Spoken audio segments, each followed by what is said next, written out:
Ուկրաինայի եւ Մոլդովայի օրենքով կարող ենք, եթե Ռուսաստանը գազը թանկացնի, կարող ենք փոխհատուցել, այդ որն է, այսինքն փողը տան, թե նոր գիծ քաշեն գազի, ինչ կարող են անել։ Հիմա, եթե դու ծիրանը կարող ես կամ գոնե ցույց տաս, թե կարող ես մի տոննա դնես ինքնաթիռ եւ տանես Սինգապուրում վաճառելու,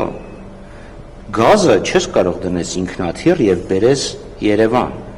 Որտեղից են այդ գազը գնելու։ Խողովակը որտեղով է անցնելու։ Ինչ կարծում եմ, որ Ադրբեջանից կարող են գազ գնել, Ադրբեջանը Եվրոպային էներգետիկ շանտաժի է ենթարկում։ Հիմա պատկերացրեք Հայաստանը ինչ կախվածության մեջ կգտնվի Ադրբեջանից, եթե անկարծ ադրբեջանական գազ Հայաստանը սկսի առնել։ Այսինքն ինչ Ռուսաստանի կախվածությունից ուզում են դուրս գան, թշնամի Ադրբեջանի կախվածության տակ ընկնեն։ Հիմա Եվրոպան ունի իր քաղաքական խնդիրները։ Իրենք այսօր Ռուսաստանի հետ հարցեր ունեն, բայց դա չի նշանակում, որ պետք է մեր հաշվին այդ հարցերը լուծվեն։ Մենք նաև միշտ ասում ենք վատագույնը, որը կարող է լինել, երբ Հայաստանը դառնա Եվրոպա-Ռուսաստան մեծ խաղի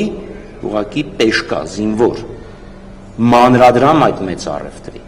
Դրան բերեցին, հասցրեցին այս վիճակը։ Հայաստանը միշտ կարողացել էր գոհատևել, որովհետև կարողացել էր իր հարաբերությունները կառուցել եւ սկզբունքից ելնելով։ Այսօր գնաց կամ։